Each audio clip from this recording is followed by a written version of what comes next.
ഹേ YouTube WhatsApp പരിപാടി. നമ്മുടെ ഇന്നത്തെ വീഡിയോ എന്ന് പറഞ്ഞാൽ ഒരു ബേസിക് മെയിൻ്റെനൻസ് കാണിച്ചു തരുന്നൊരു വീഡിയോ ആണ്.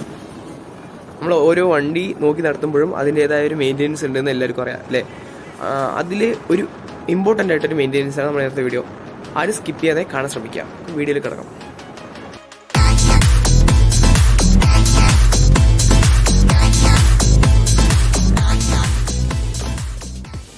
നമ്മുടെ ബൈക്സിൽ പ്രധാനമായിട്ടും 3 ഫിൽറ്റേഴ്സാണ് ഉള്ളത്. ഫസ്റ്റ് എയർ ഫിൽട്ടർ, രണ്ടാമത് ഓയിൽ ഫിൽട്ടർ, മൂന്നാമത് ഫ്യൂൽ ഫിൽട്ടർ. ഫ്യൂൽ ഫിൽട്ടർ നമുക്കൊന്നും ചെയ്യാനില്ല, അത് ടൈം ആകുമ്പോൾ റീപ്ലേസ് ചെയ്യുക. അതിനൊരു സ്പെസിഫൈഡ് ടൈം ഉണ്ടാവും നമ്മുടെ കമ്പനീസ് തരുന്നത്. ഓരോ വണ്ടിക്കും ഇത്ര കിലോമീറ്റേഴ്സ് വെച്ചിട്ടായിരിക്കും.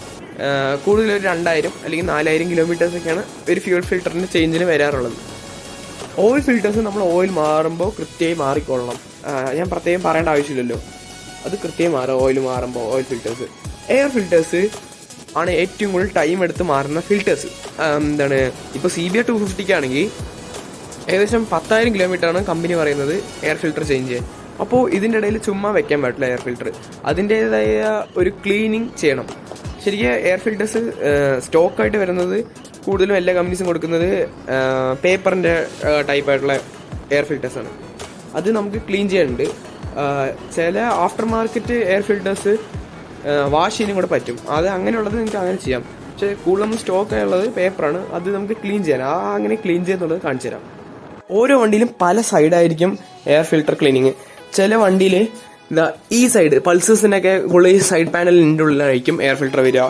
കൂടുതലും ടാങ്കിൻ്റെ അടിയിലാണ് വരിക, ചിലരുടെ സീറ്റിൻ്റെ അടിയിൽ തന്നെ ഉണ്ടാവും. അങ്ങനെയൊക്കെ ആയിരിക്കും പല എയർ ഫിൽറ്റർ. അത് നിങ്ങൾ ഗൂഗിളൊന്ന് സെർച്ച് ചെയ്ത് കഴിഞ്ഞാൽ നിങ്ങൾക്ക് അറിയാൻ പറ്റും. ഇല്ലെങ്കിൽ നിങ്ങളുടെ യൂസർ മാനുവൽ നോക്കി കഴിഞ്ഞാൽ അതാണ് ഏറ്റവും ബെറ്റർ. നിങ്ങൾക്ക് എയർ ഫിൽറ്ററിൻ്റെ ലൊക്കേഷൻ എവിടെയാണെന്ന് കൃത്യമായിട്ട് അറിയാം. ഏകദേശം cbr വരുന്നത് ടാങ്കിൻ്റെ നേരെ അടിയിലായിട്ടാണ് എയർ ഫിൽറ്റേഴ്സ് വരുന്നത്. നമുക്കിതിന് വേണ്ടത് ഒരു സ്ക്രൂ ഡ്രൈവർ മാത്രമാണ്. സ്റ്റാർ ഹെഡഡ് സ്ക്രൂ ഡ്രൈവറാണ് ഇതിന് ആവശ്യമായിട്ടുള്ളത്. അപ്പോൾ നമുക്ക് സ്ക്രൂസ് ഒന്ന് അയക്കാം.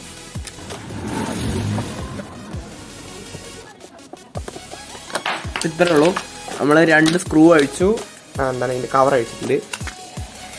നേരെ നോക്കി കാണാൻ പറ്റും, ഇവിടെയാണ്, ഇതാണ് എയർ ഫിൽറ്റേഴ്സ്. ഇവിടെ 2 ക്ലിപ്പുകൾ ഉണ്ടാ. ഇതിലിപ്പോൾ ഞാൻ cbr കാണിക്കുന്നത് പലരും പല ടൈപ്പായിട്ടായിരിക്കും. ഇത്രേ ഉള്ളൂ സംഭവം. നമ്മളത് പുഷ് ചെയ്ത് കഴിഞ്ഞാൽ ഈ 2 ക്ലിപ്പ് പുഷ് ചെയ്ത് കഴിഞ്ഞാൽ സാധനം ഇങ്ങനെ കിട്ടും. 2 ക്ലിപ്പ് പുഷ് ചെയ്ത് കഴിഞ്ഞാൽ ഇങ്ങനെ എടുക്കുക. ഇതാണിപ്പോൾ എയർ ഫിൽറ്റേഴ്സ്. എയർ ഫിൽറ്റേഴ്സ് ഇങ്ങനെ നോക്കുമ്പോൾ എല്ലാ വണ്ടിയിലും നീറ്റ് ആൻഡ് ക്ലീൻ ആയിരിക്കും. പക്ഷെ അത് തിരിച്ചു കഴിഞ്ഞാലാണ് അതിൻ്റെ യഥാർത്ഥ ഒരു മുഖം നമുക്ക് കാണുന്നത്.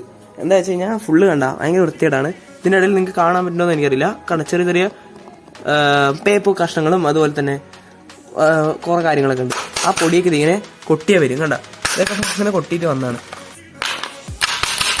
ഇങ്ങനെ കൊട്ടി അത് ക്ലീൻ ചെയ്യുക. നിങ്ങളുടെ ഒരു വാക്യൂം ക്ലീനർ ഉണ്ടെങ്കിൽ ഇതിനെ വാക്യൂം ചെയ്തെടുക്കുന്നത് കുറച്ചുകൂടെ നന്നായിരിക്കും. ബാക്ക് സൈഡിൽ നിന്ന് വാക്യൂം ചെയ്യാൻ ശ്രമിക്കുക, കൂടുതലും ഫ്രണ്ടിൽ നിന്ന് വാക്യൂം ചെയ്യാതെ നോക്കുക.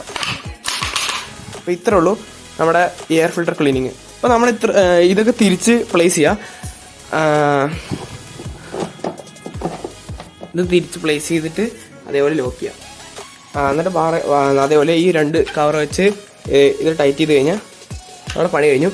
അപ്പോൾ അത്രേ ഉള്ളൂ ഇന്നത്തെ വീഡിയോ. ഷെയർ ചെയ്ത് സപ്പോർട്ട് ചെയ്യുക. വേറെ നല്ലൊരു വീഡിയോ ആയിട്ട് പിന്നെയും കാണാം. Bye bye.